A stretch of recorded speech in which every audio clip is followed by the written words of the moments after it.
Tonight, we're going to start a series, probably 2 episodes, maybe 3, a minor Bible personality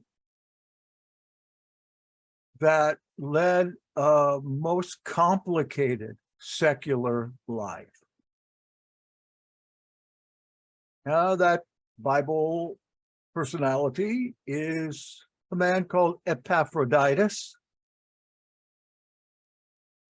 He's found in Philippians, as we will see, and Colossians as a companion of Paul, and undoubtedly on Paul's journeys with him, right up until the end. And we're going to start with those passages from the New Testament that talk a little about him, starting with the Acts. I think in conclusion, you'll find that Epaphroditus was quite influential, well beyond our greatest guess concerning somebody. That is, he did more, he was more notorious, more infamous, and one who finally died for his faith in about 96 AD. Let me take you to the screen share.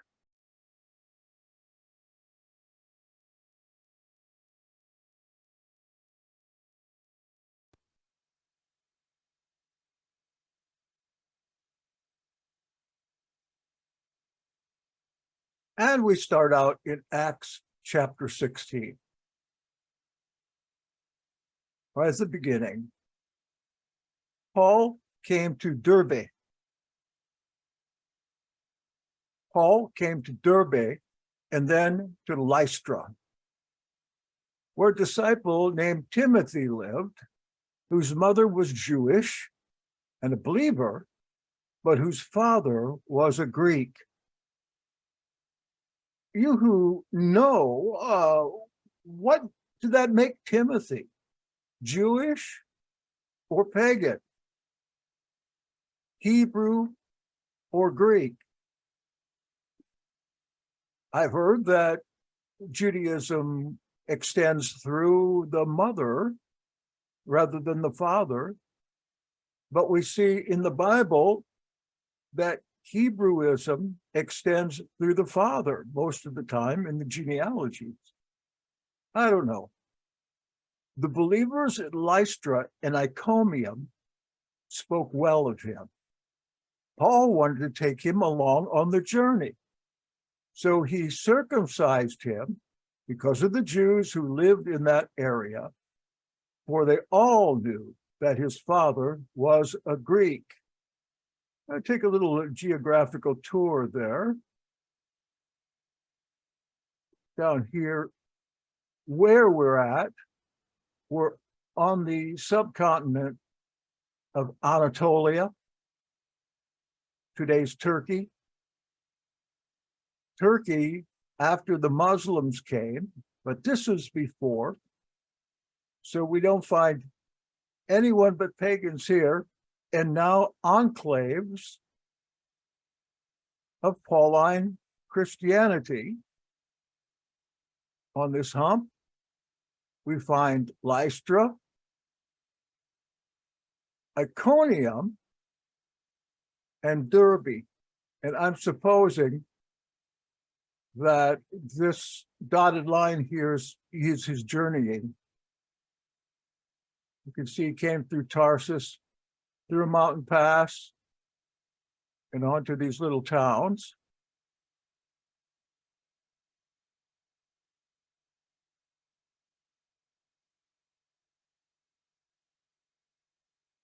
Verse 6, Paul and his companions. Now, we don't have just Paul. We've got companions. Travel through the region of Phrygia and Galatia, having been kept by the Holy Spirit from preaching the word in the province of Asia.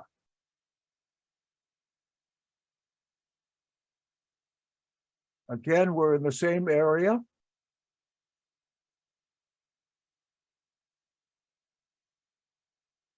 Bridge is right in the middle of Anatolia, Galatia, Cappadocia. Down here's Tarsus on the west side of Anatolia, southwest. Here's a couple more that are mentioned: Pisidia, Pamphylia, and they called this whole place Asia at that time. Well, it's this extreme Western Asia, at any rate.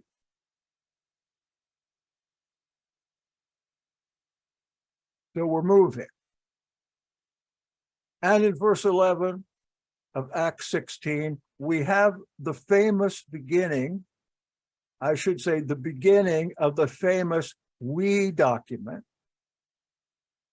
It's called that because in verse 11, it says, from Troas, we put out to sea and sailed straight for Samothrace, or Samothrake is the correct pronunciation. What makes this special is that all of a sudden, somebody is writing this from the perspective of being there. We.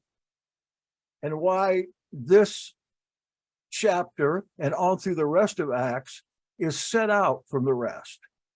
And some would say that there was a different source, a source that was biographical, but not only so, but also autobiographical, that whoever Luke was used this particular source to end up his book of Acts.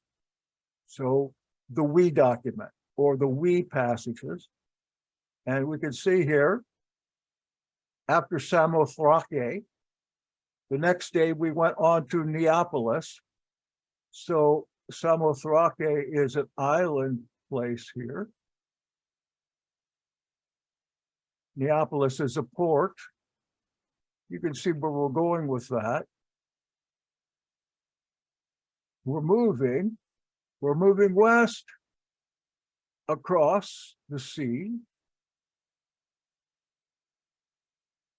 What sea is that? Aegean Sea?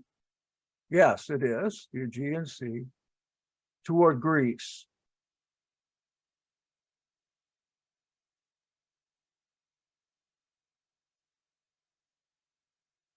Then on to Macedonia. From there, in verse 12, we travel to Philippi, a Roman colony and the leading city of that district of Macedonia. And we stayed there several days.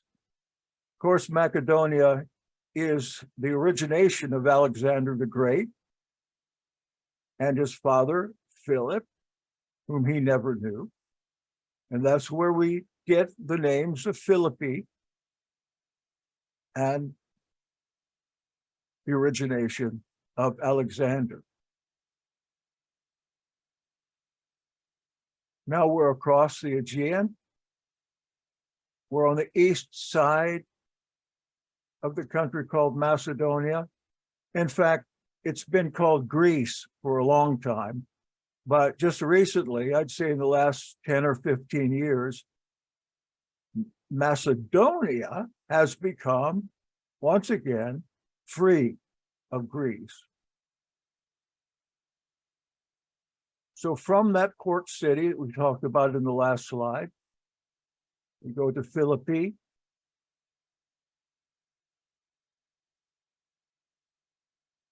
Amphipolis, Apollonia, to Thessalonica, and Pella, not the one in Israel, and on to Edessa.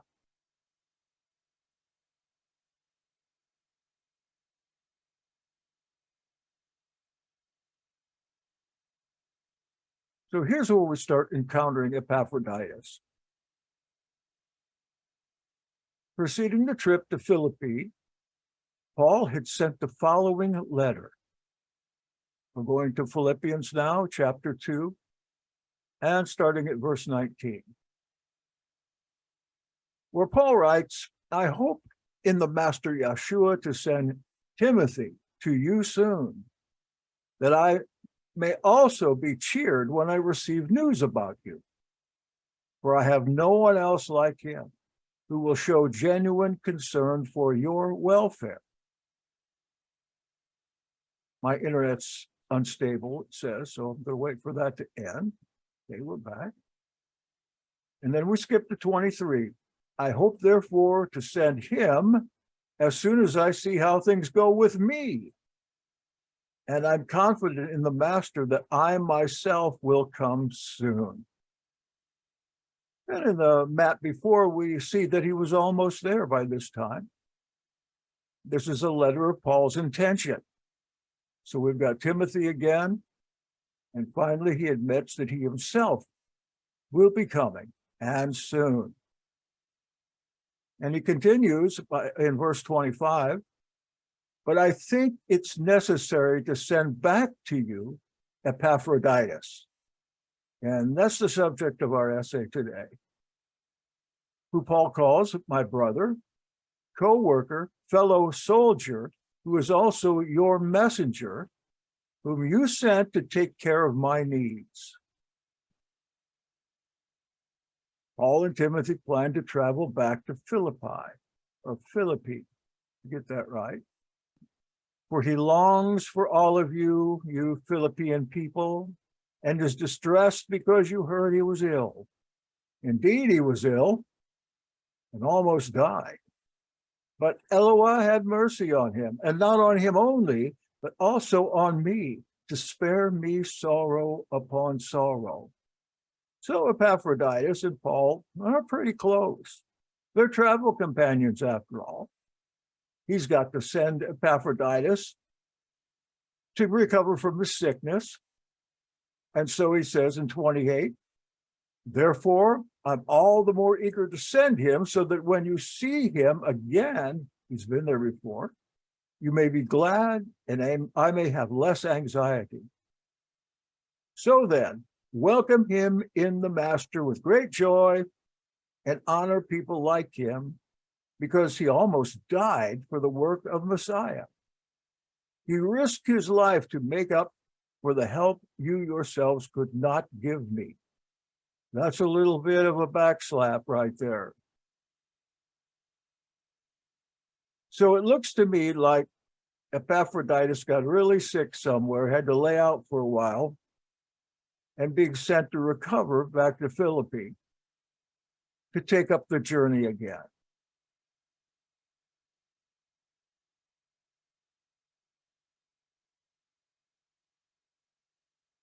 We find that Epaphroditus, who's also called Epaphras, they're the same name. The same first 1, 2, 3, 4, 5. 1, 2, 3, 4, 5, 6 letters. So I think we are pretty good in saying that this is the same person. And going over to Colossians, the gospel is bearing fruit and growing throughout the whole world, just as it has been doing among you since the day you heard it and truly understood Eloh's grace, underlined, or favor, means the same thing.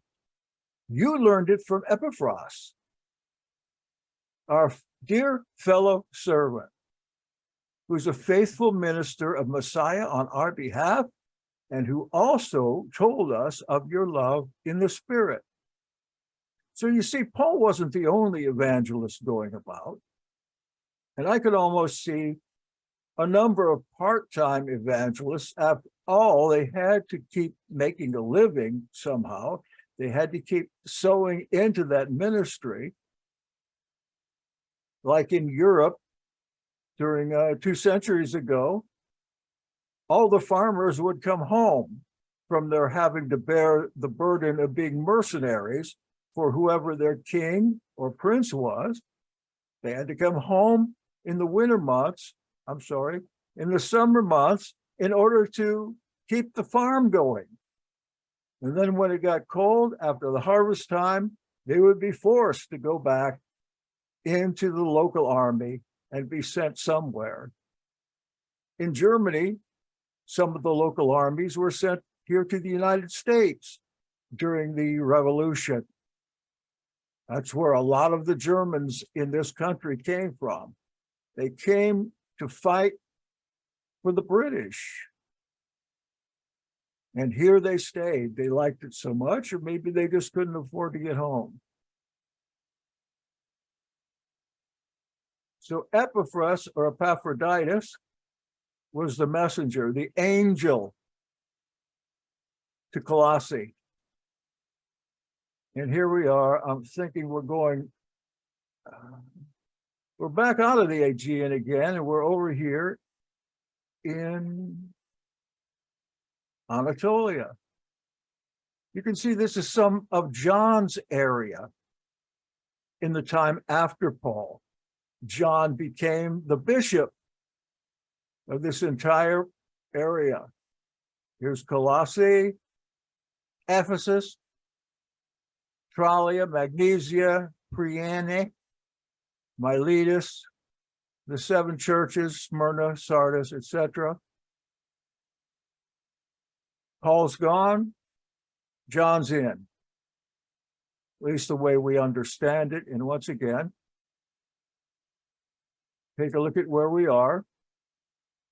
And remember that Bishop Ignatius also wrote letters to many of these same assemblies here, including the letter to the Magnesians, in which he tells the people there not to keep the Sabbath anymore and to stay away from the Jews entirely. Such a breakdown. And that was only less than a generation after Paul. Here's another connection from Colossians 4:12. Epaphras, who is one of you and a servant of Messiah Yeshua, he sends greetings. He's always wrestling in prayer for you, that you may stand firm in all the will of Elohim, mature and fully assured. It reminds me of Sean, always on his face for me.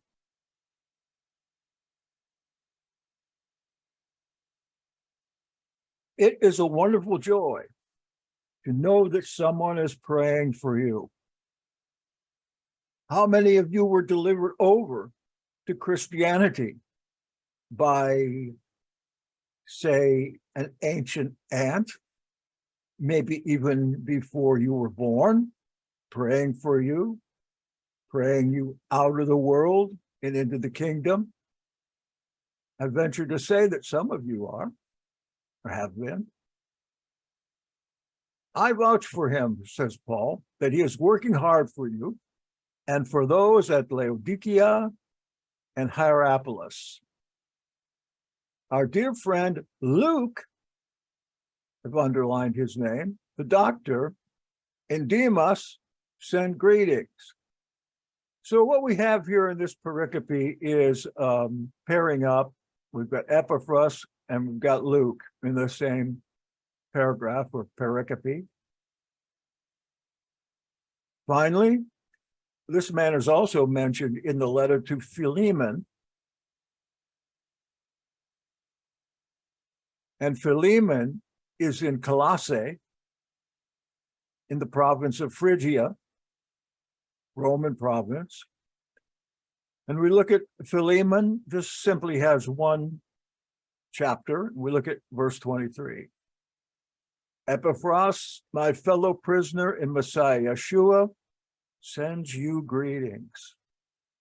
And so it is Mark, Aristarchus, Demas, and Luke, my fellow workers. So we have this name Epaphras, who we are pretty sure is the same as Epaphroditus, just a shortened name. And Luke hooked up again Why is that important? Because one of the things we're trying to discover is who wrote the book of Acts, and even more so, who wrote the we document. Who was on the trip? Who wrote his own autobiography on that trip as to where Paul and his friends went? And we know that putting the gospel and the Acts in the authorship of Luke was just a fiat of the church of the 2nd century. They don't really know who wrote those books or any of the 4 gospels. Nobody is identified in there, much less do you know who Theophilus is, whom Luke or whoever wrote the 3rd gospel sent the letters to. And we might be able to even squeeze this out of the mystery of Epaphroditus. So on the map,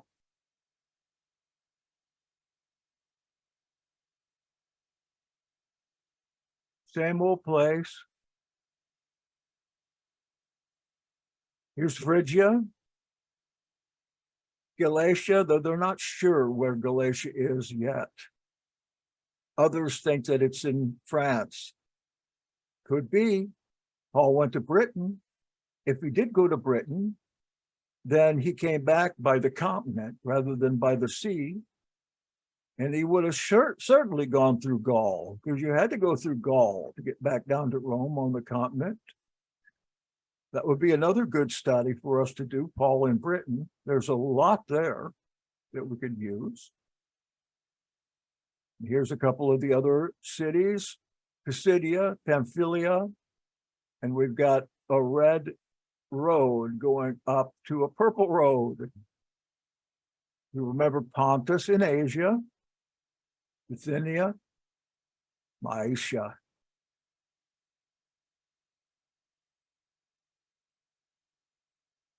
Somebody's going along. Here's a stone that was found with the name on it. Now, we can read in places like Wikipedia that this is a common name of slaves, but I can only find 3 people that were named Epaphroditus. Evidently, this one is pretty famous to have such a titular as this. They found this is in perfect condition. They put it out into the weather so everybody could see it. Now, there's a crack here on these peas, and the thing is starting to fall apart for the weather. Beautiful example of Roman engraving, that particular style. Wish we could get that in a font. So as I mentioned, there are 3 that we know of, 2 of which could be the same person because they have a very close biographies. In fact, all 3 could be the same person.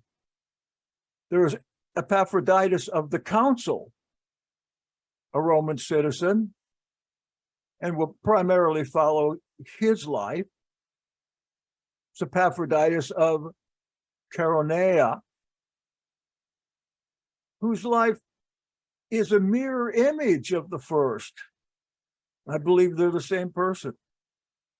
Very close biographies. Same birth and death. And finally, the Epaphroditus of the New Testament. Why couldn't they all be 3 be the same thing? It's only us in our wisdom that separates them. There's so much. This Epaphroditus from the Bible evidently died at the same time these two did, 96 AD. In fact, all three were born about 25 and died about 96. What is that, 71 years? It's a lifespan. All three were men of letters and sponsors of the careers of others. I'm just going to say that they are all three the same, because really, I think in reality, they are. All three traveled to similar places. They're like a trinity, three but one. The three are the same persons. And if this is the case, yes, a case could be made for that. Many have tried.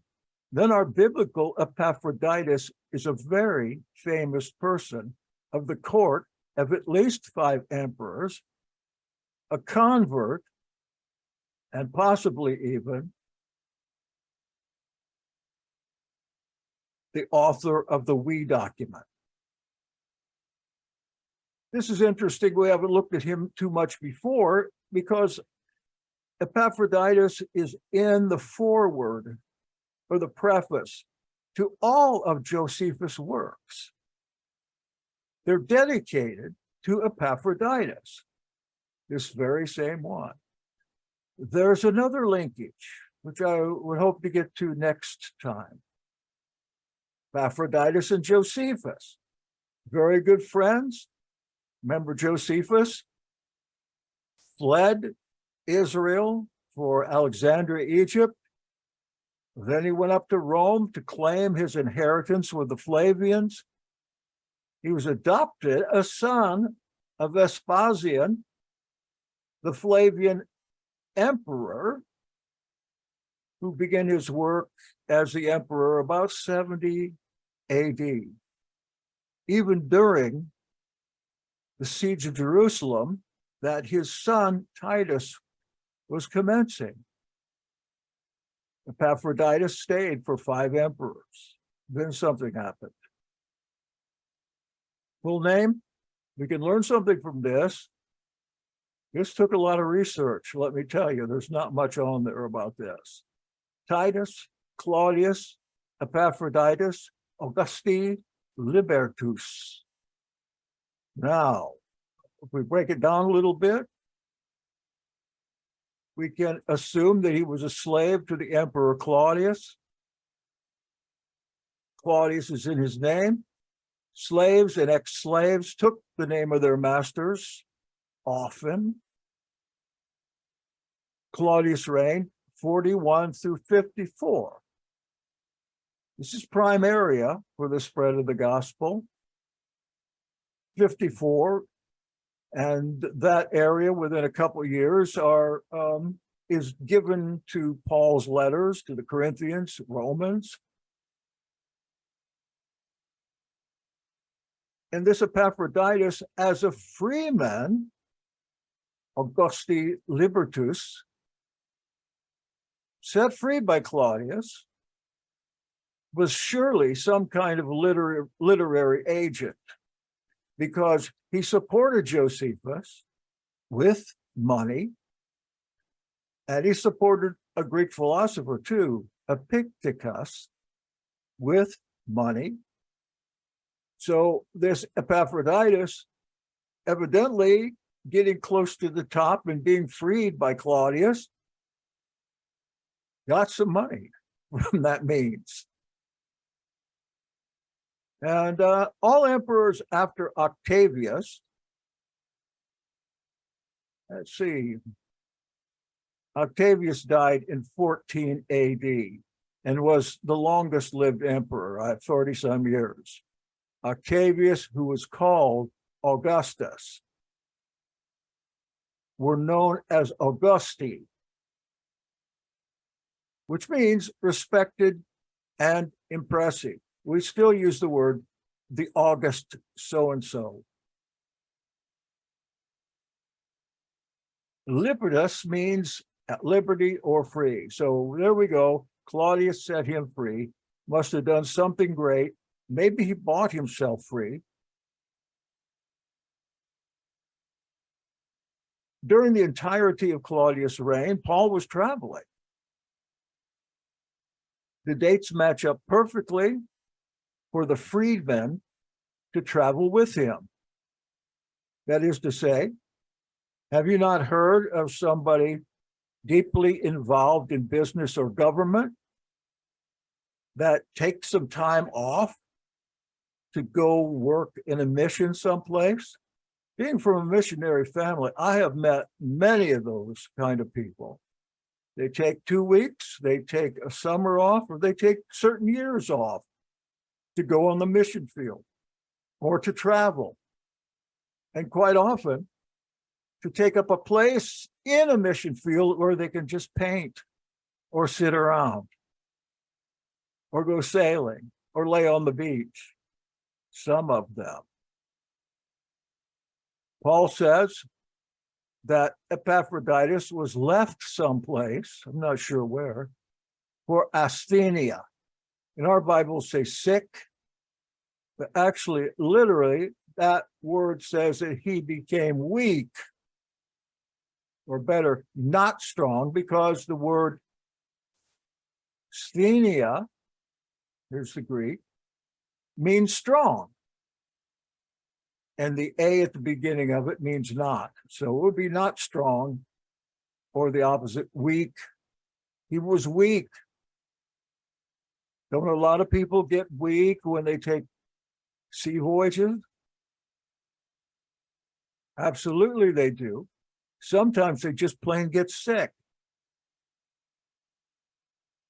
So Claudius, he rules until his wife Agrippina fed him that poison mushroom, his favorite dish.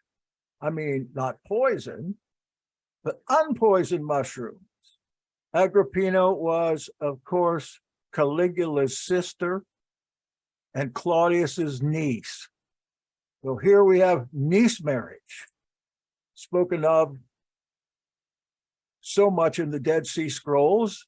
And of course, those scrolls, some of them, were undoubtedly written during this time. Not only emperors, but Romans in particular were known to make concubines of their nieces. Herods, all of them. There were a lot of Herods ruling here and there.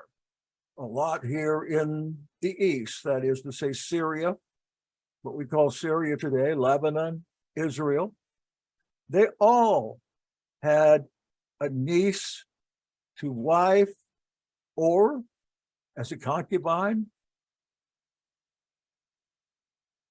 Think of Herod Antipas. You remember Herod Antipas got hooked up with Salome. He sent his wife over to his brother Philip and said, here, you can have her. I'm taking this girl. And Salome's mother, what was her name? I know her father's name. Oh, Herodian. Her father's name was Aristobulus. And if you look at Acts, at Romans chapter 15, you'll find that Aristobulus in there, along with the littlest Herod, Herodian, as friends of Paul, and kinsmen. One of the main things that point to Paul as a Herodian. So he was in the capacity as secretary with Nero as well. Nero, again, was the nephew of Claudius, the husband of his mother. And of course, his mother was also married to Claudius and to, what was that guy's name? The Redbeard, they called Nero's father. Paul's biblical travels came to an end in 58, at least in one particular account. And that's in Rome. He spent 2 years in prison there. And doesn't it say in the Acts along the end that he stayed in a rented house? If he stayed there 2 years, then that brings us to 60 AD.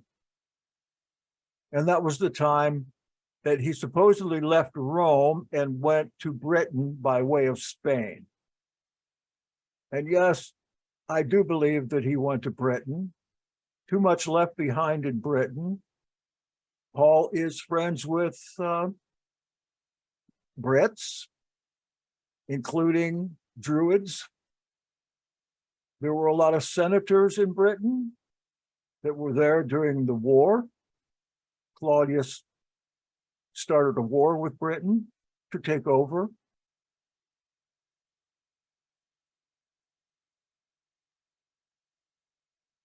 They did some good. They lost probably 250,000 250,000 Roman soldiers there, and about the same in Britain, same as British. Vespasian was there. Aulus Plautius was there, Roman general. A lot of the personnel we see were in Britain. Let's see who else. Constantine's father, who was emperor before him, was from Britain. That makes me wonder about Constantine's faith, because the scourge of the religious world in Britain at that time and at this time was the Chaldees. Chaldee meaning strangers, that came to Britain with Joseph of Arimathea, to include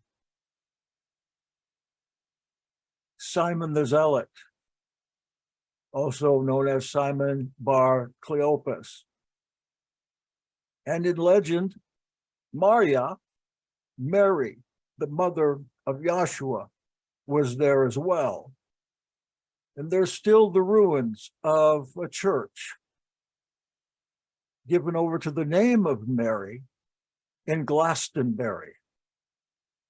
Lots of really cool tradition that Joseph of Arimathea, whom I call Joseph Matya, believing that Arimathea is a made-up name or a problem with the translation into Greek. He was supposedly a tin merchant and traveled all over. There are legends telling us that the reason that Yahshua was not biographized in his growing up years, the lost years, is because he was with his uncle or possibly his father. Remember, his father's name was Joseph as well. There's a name game in the New Testament. If you want to know who someone is, you've got to track down the names. There's a Joseph the carpenter that all of a sudden disappears. And when he disappears, another Joseph just pops up. Joseph Arimathea. At this time, by 60 AD, Paul going forth again, but as far as we know, when Paul is there entertaining his friends for 2 years in a rented house, Epaphroditus is also there. This is the rule and reign of Nero. Epaphroditus' home was in Rome. On July 18th, 64 AD, a fire started in the enormous Circus Maximus Stadium in Rome, which is now, of course, the capital of Italy. When the fire was finally extinguished 6 days later, I know you're probably already reading this, 10 of Rome's 14 districts had burned up. Total destruction. Think of all the people displaced. Nero was kind enough to allow a lot of these refugees to come up and set up Sukkot in his gardens while he was providing light for the night with the bodies of Christians, setting them up on poles and putting some type of burning liquid on them, maybe even Greek fire, burning those bodies right before all the ones that had been dislocated by the fire.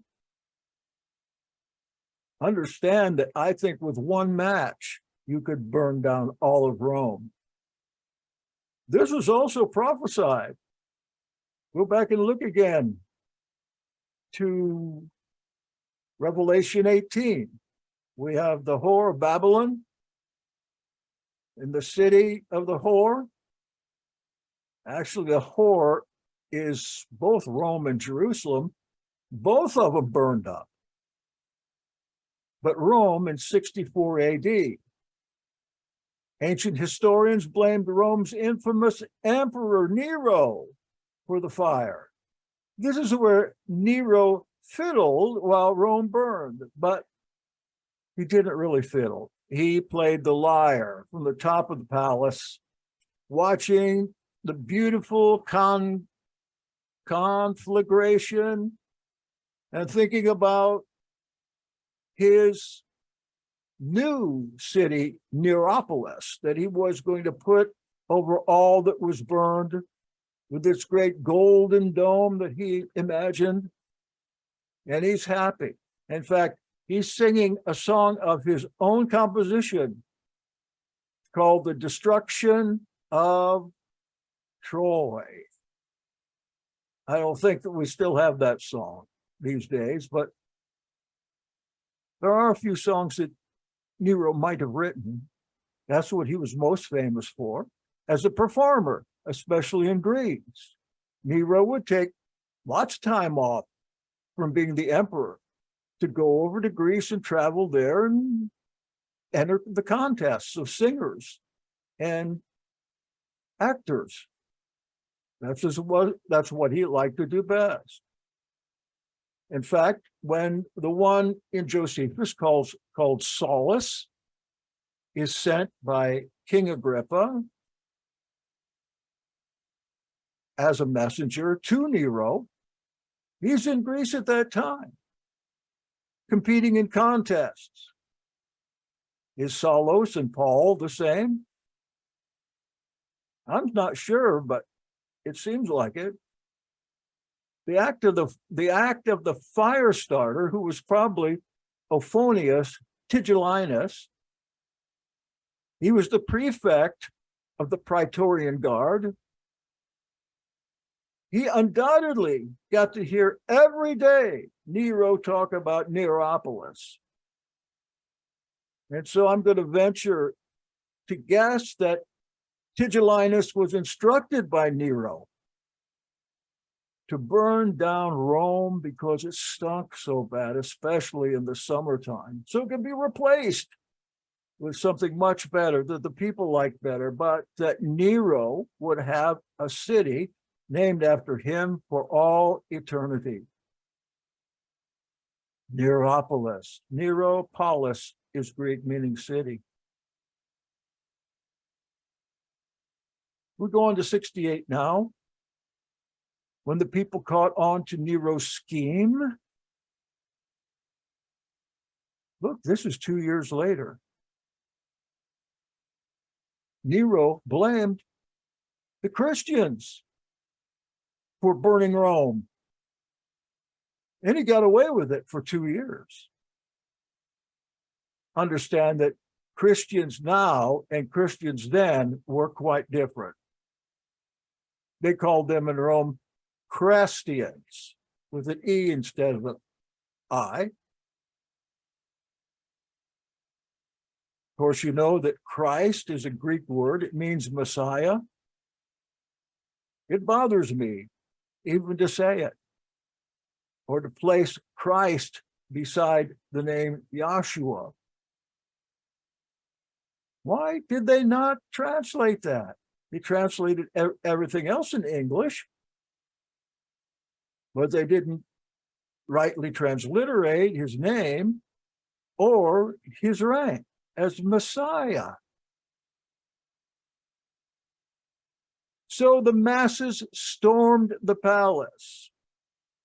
And this is, like I mentioned, 2 years later, after the fire was done, after a lot of people had to leave Rome or find someplace to stay. How many? 10 of Rome's 14 districts destroyed?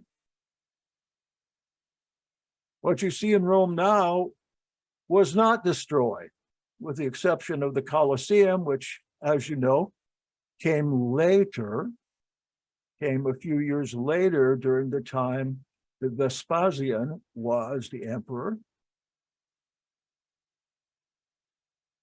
The scene as shown in Quo Vadis, the movie, maybe from 1951, of the people storming the palace is absolutely chilling.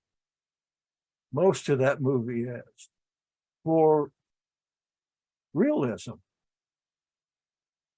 If you haven't seen it yet, please see it, remember it, because if you want to hear me, I can see there are probably hundreds here today. I talk a lot about these things because they're so important in the history of our faith. Nero went to sleep. When he woke up, he found that his Praetorian guard, his personal guard, had deserted him, including the head of that, who carried out most of his dirty work, Tigellinus. They couldn't control such a crowd anyway. But one person remained by Nero's side. A person that I can hardly believe would be in the same types of despotic activities as Nero, that being the freedman of Claudius, Epaphroditus. If he had been, do you think Paul would have had him come along? In the missionary business, you put up with a lot of things in order to be underwritten. You have to put up with whatever your underwriter does. Oftentimes your underwriter will tell you what to do because they're supporting your ministry financially. Remember Chloe's people? Okay, Chloe was an underwriter of Paul's work. So in one of his letters, he talks about Chloe's people. He's got to let her know that, yes, this is wrong. I'm going to weigh in on this. Undoubtedly, he got a letter from Chloe.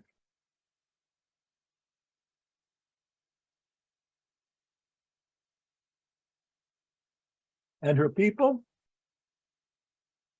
Undoubtedly, some were slaves. Undoubtedly, she had some kind of enterprise going, or she had a lot of people working for her. I thought women couldn't do that kind of thing. Oh, but they could. They could. If there was no male left to run the business. If a maiden's father died and she was unmarried, yes, she could, with a certain amount of maturity. Epaphroditus stayed with Nero, who got Nero up and away from the palace before the mob got him. Yeah, I know, I'm repeating myself for the 50th time.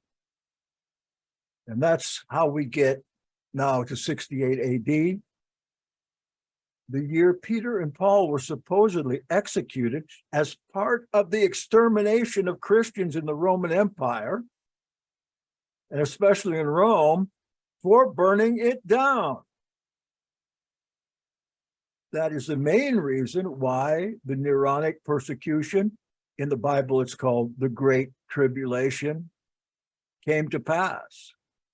And it came to pass just exactly as Paul and John and several others predicted it would.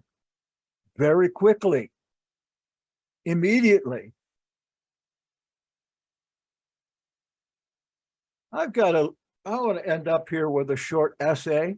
It's a good little essay in the public domain describing the death of Nero and Epaphroditus' part in it.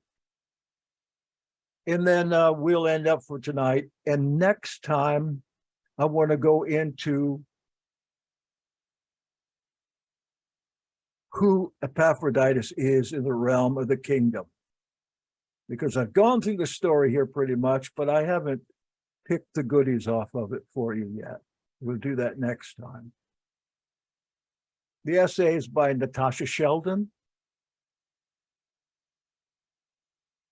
Before he left Rome, Nero tried to bribe the officers of the Praetorian Guard to help him. Their reply was not encouraging.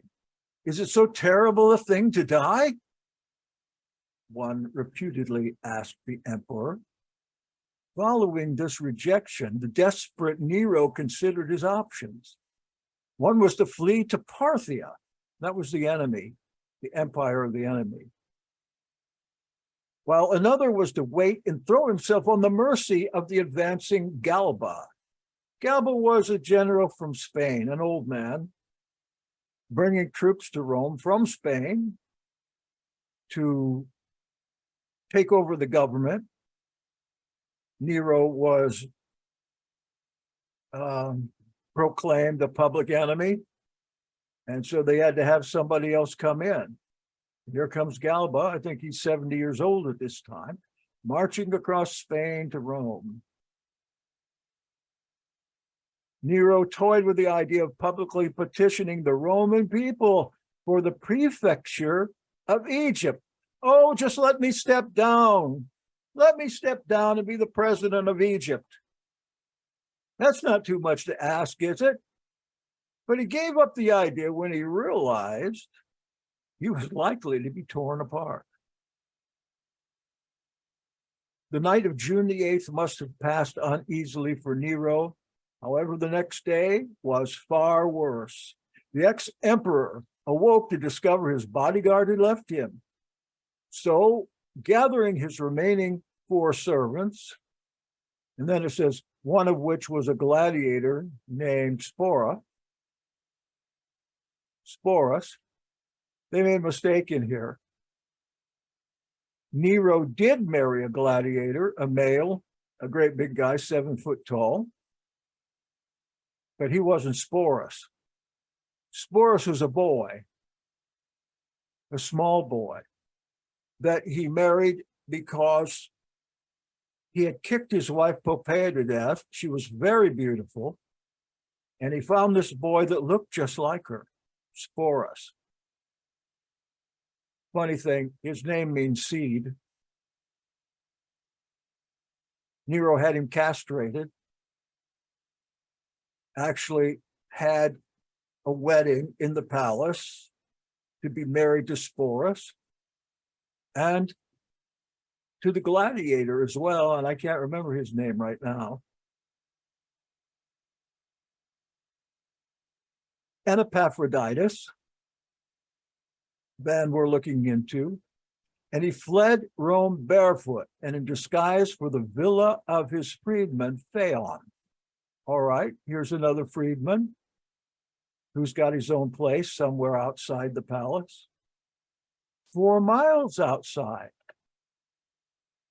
Nero then passed the next few hours vacillating over his death. When his servants begged him to avoid ignominious execution by committing suicide, it's the only manly thing to do. It's the only way you're going to keep your reputation. Appeared, decided, and ordered them to dig him a grave. However, while they did so, he wandering around, bewailing his fate and muttering, "Dead, and so great an artist." Then a letter arrived and Nero learned the Senate had declared him a public enemy. The letter also stated that the Senate had decreed the ex-emperor should be captured and brought to Rome for execution, ancient style. This meant that Nero was to be stripped naked, with his head secured in a wooden fork, and publicly flogged to death, then thrown down the steps into the grotto, into the gulf outside of Rome. The news sent Nero into a frenzied panic. He snatched up 2 daggers and tried the points as if to kill himself, only to throw down again, protesting the time of his death had not yet come. Nero then changed his mind and asked Spore to mourn him. He then begged for one of his remaining servants to set him an example by killing themselves first. The next moment, the increasingly erratic emperor was berating himself for his cowardice. You remember in Revelation chapter 13, the beast with the head wound? Well, this is where he was pointing the daggers to his brain up through his neck. Suetonius, who wrote the lives of the Caesars, records how witnesses stated he bewailed how ugly and vulgar my life has become, before turning on himself, saying, "Come, pull yourself together." Hooves from a troop of cavalry approached the villa to arrest Nero, finally decided the matter. Rather than face execution, the cornered Nero chose to end his own life. He made his companions promise to bury him respectably. Then he took up the dagger. However, Nero couldn't quite summon the courage to plunge the knife home himself. He'd done this to so many other people, ought to be easy. His secretary, Epaphroditus, had to help him stab himself in the throat. The arresting centurion arrived just in time to catch the emperor's last breath, but despite his outlaw status, respected Nero's last wishes. Galba's freedman, Icelus, cremated the emperor in the gold embroidered robes he had just last worn in Greece.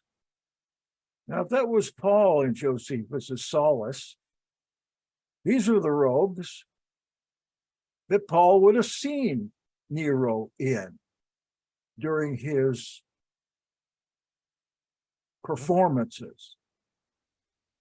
His ashes, however, were placed among those of his father's family, the Domitii. Nero's real first name was Domitius,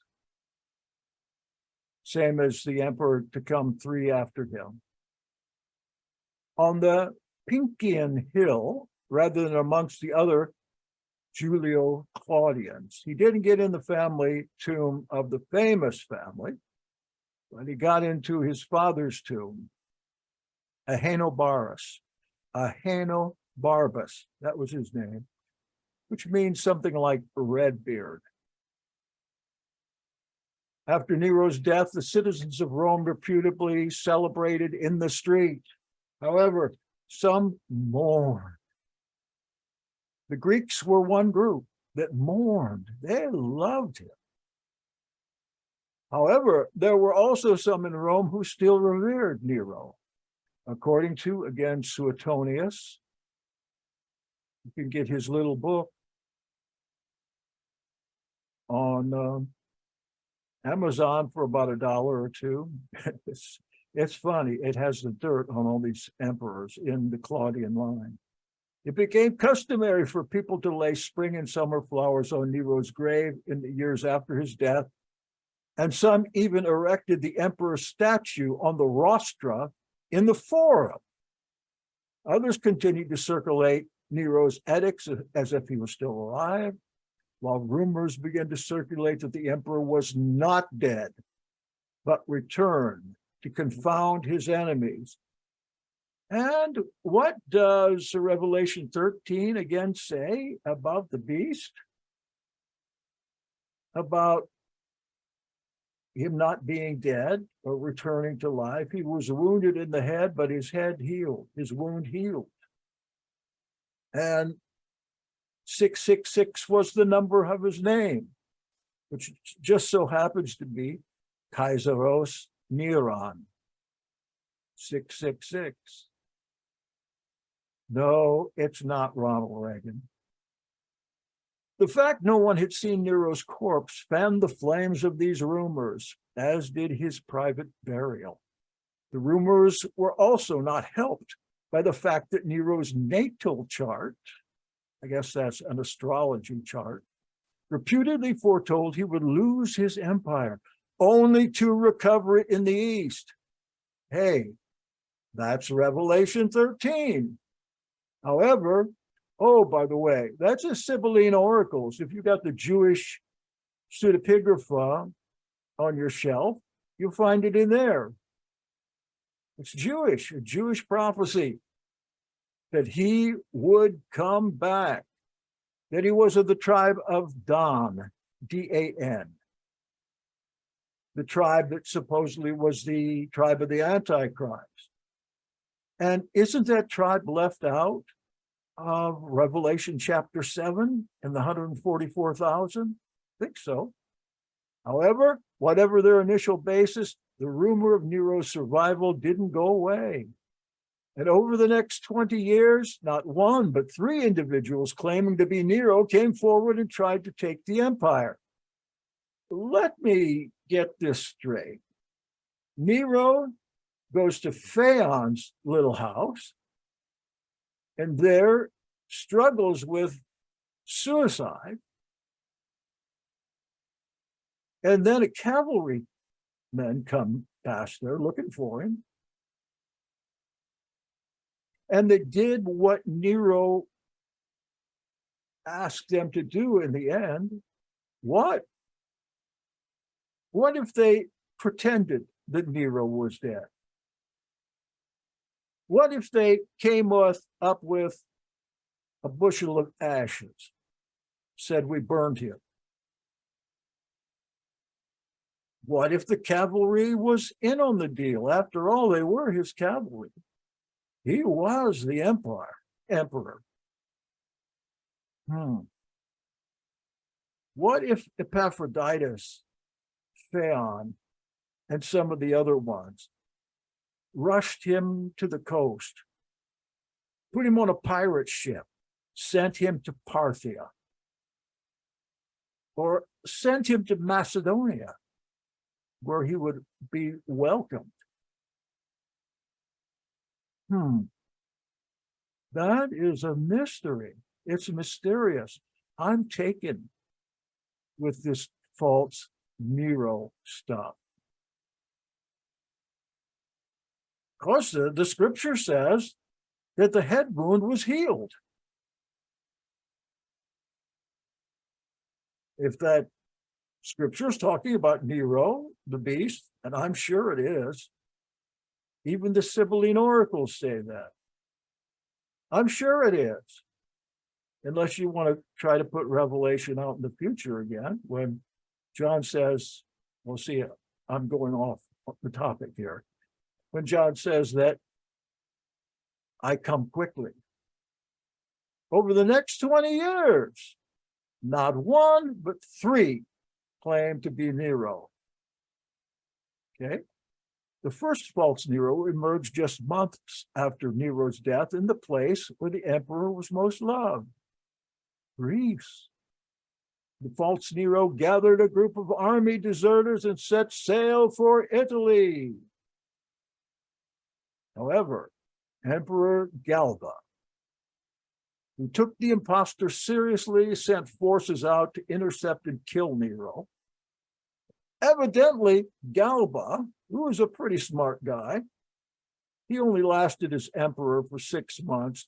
His new Praetorian Guard killed him right off the bat. Why? Because Galba wouldn't pay them anymore. He was a general. You are paid enough. Do your job. Okay. Took the impostor seriously, sent forces there to return his decapitated head to Rome for public display. That happened, and then 10 years passed. Now we're in the end of Vespasian's rule. I think he passed away in 79, the year of Vesuvius. After Vespasian's death, not one, but two false Neros arose. And one during the reign of Vespasian's eldest son, Titus. And the other under his unstable and unpopular son, Domitian. Wow. Both of these false Neros were sponsored by the Parthians, who, after causing a good deal of unrest among the Roman ruling elite, handed their Neros over for retribution. The Parthians' motives were clear: humiliate and possibly destabilize their old enemy, Rome, as much as possible. That's why Israel went back and forth from Rome to Parthia. Remember, King Jonathan, who was also the high priest, called on the great Pompey, Roman general, to come into Israel and help him put down some of these people that were rebelling. And Pompey came in with his legions and took over everything. You better know who you're asking before you ask a favor. Then the Parthians struck not long after, and they took over. And then the Romans came in again and took over. And would you believe this was the story for, let's see, 250 years, back and forth, back and forth, back and forth. However, they could not have hoped to succeed in their plans unless they believed the return of Nero would have some support among the peoples of the Roman Empire, particularly in Rome. And Epaphroditus was alive at this time. Is it a coincidence that both Epaphroditus and Josephus disappeared in the same year, 96? Well, is it possible that when Domitian decided to execute Clement, the Nazarene Acts Clement, the friend of Paul, Clement from Philippians, that also his adopted brother, cousin, Josephus disappeared, and Epaphroditus disappeared all at the same time? That's what I want to look into.